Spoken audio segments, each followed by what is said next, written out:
Hello and welcome to my channel. I'm Bella and I am a piano teacher in Los Angeles, California. Today I want to show you how to play 3 major scales, and I'd also like to explain to you why you should learn major scales and why you should put them into your piano practice.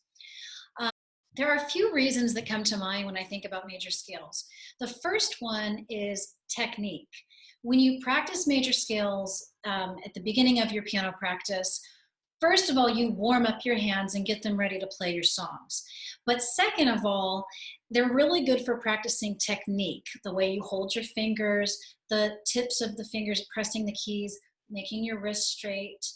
Sometimes when we're playing songs, we're too busy focusing on getting the notes right, keeping our eyes on the sheet music, or perhaps remembering the part that comes next, that we don't really have time to think about technique, which is such an important part of playing piano.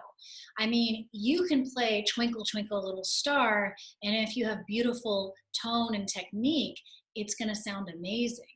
But if your technique is horrible, it's going to sound awful, and it's just going to sound like a boring children's song. But with the right technique, you can make anything sound amazing. So practicing scales is a great way for you to put some of your attention on the tone that you're creating and the way you're holding your fingers and your wrist. And the second reason why I like scales is because it gives you a foundation to start understanding deeper concepts of music theory. In order to be able to learn the deeper aspects of music theory beyond a quarter note gets 1 beat, a half note gets 2 beats, in order to understand things like harmony and modulations and keys and minor keys and modes, you need to be able to understand basic major scales. If you can't understand what somebody is talking about when they're talking about a major scale, you're not going to be able to understand minor scales or advanced harmony concepts. So that's another good reason to learn all of your major scales. And finally, the last reason why I think incorporating major scales into your practice is important, because you learn how to travel up and down the piano efficiently, and you learn better coordination of your hands. The major scale in general at first is quite intimidating because you have to move your hands in a way that's difficult to coordinate. But once you get the hang of it, it's not a big deal. And that's true for pretty much everything you learn in the piano. It's tricky at first to coordinate, but you practice it and then it's not a big deal.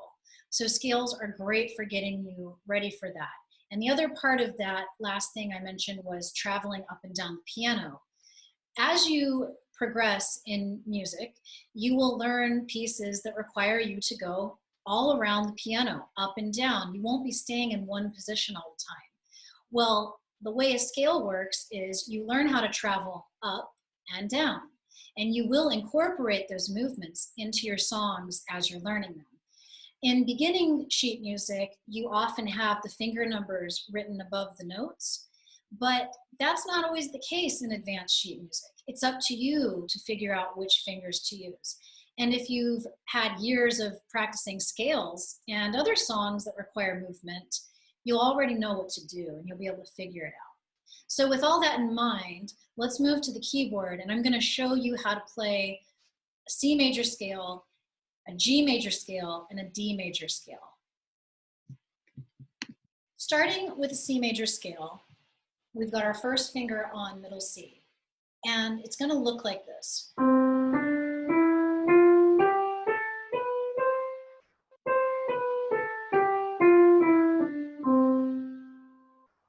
You're going to start with finger 1, finger 2, 3, and you'll tuck under to get to F with your 1 finger. Everything flips over. You play finger 2 on G, 3 on A, 4 on B, 5 on C. We're going to come back the way we came. 5, 4, 3, 2, 1. We're going to cross over with the 3rd finger. Now I'm going to do this in slow motion because I want you to see that my whole hand well, all my fingers, I should say, are moving so that my third finger can land. Now, the reason I did that in slow motion is because here's what happens a lot of the time. I say, move your third finger, and they do this. Everybody does this, and they're like, why is it so hard? Well, that's not what I meant. We're going to move everything and land on 3. So that's C major scale in the right hand. And the left hand is just the mirror opposite. So we've got 5 on C, 4, 3, 2, 1. Again, we're going to bring all the fingers over, but we're going to land on 3 on A. And then backwards, 1, 2, 3, tucking under. I suggest you pause and try to follow along. Maybe back it up a little bit and follow along with me, pausing along the way if it helps you. Together is a whole other story, and I recommend you do hands separately for a while until you get the hang of it. But here's a little tip to get both hands working together. We start with different fingers, 5 and 1, and we proceed. But here, when we land on E, we have both third fingers at the same time. And so this is a good place to check and make sure you're doing everything correctly.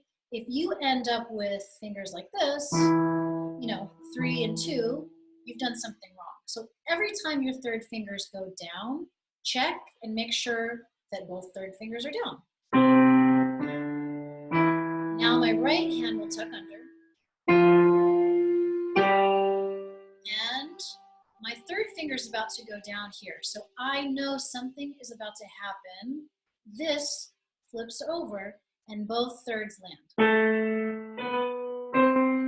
And now I'm going to go backwards. And both third fingers land. Looking good so far. And here I flip over and I have both third fingers down again.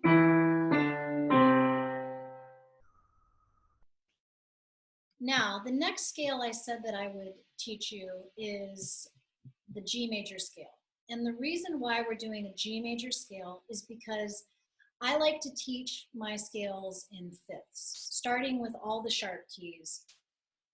Not everybody does that. I did take some, let me switch my camera so you can see me. I did take some jazz lessons, and my teacher taught me starting with C, but we moved in fourths, starting with the flat keys, which was fine for me because I have lots of experience. But for me, I teach a lot of beginners, and I find it easier to start with the sharp keys. It's technically easier on the fingers, and it's just, I don't know, I find it easier to remember for my students. So we are moving in fifths, and so we're going to start with the G major scale after C. So what I mean by fifths is a fifth above the scale I just played. So C, 1, 2, 3, 4, 5. That is my fifth. And so I'm going to start on G for my next scale. Now, my G major scale has a sharp in it, a black key. And the sharp is F sharp, right there. G, A, B, you tuck under, C, D, E, F sharp, G. G, F sharp, E, D, C. The left hand looks just like it did with the C major scale, a mirror opposite.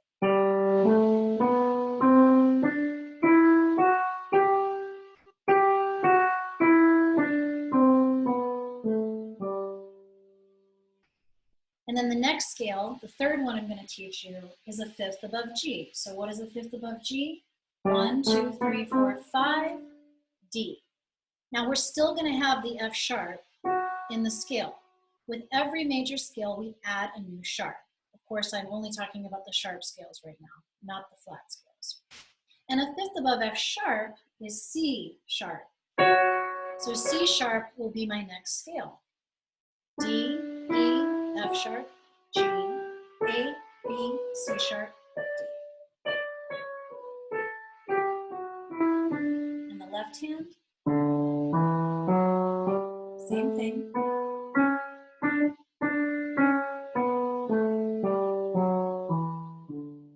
I hope that helps you, and I hope that you'll try to get more comfortable playing those scales and that you'll incorporate them into your daily practice. Because like I said, they're super important for learning tone, technique, coordination, traveling up and down the keyboard, and probably most important, in my opinion, understanding music theory. If you don't understand major scales, it's going to be really hard to understand more advanced concepts of music theory. So if that helped you, please subscribe to my channel, like it, send it to your friends, and please visit my website, goplaypiano.com. I have a pop rock piano chords course available. I teach private lessons, and I'm also offering group lessons for beginners starting in May. So you can check that all down below in the description. All right, everybody, have a great day and go play piano.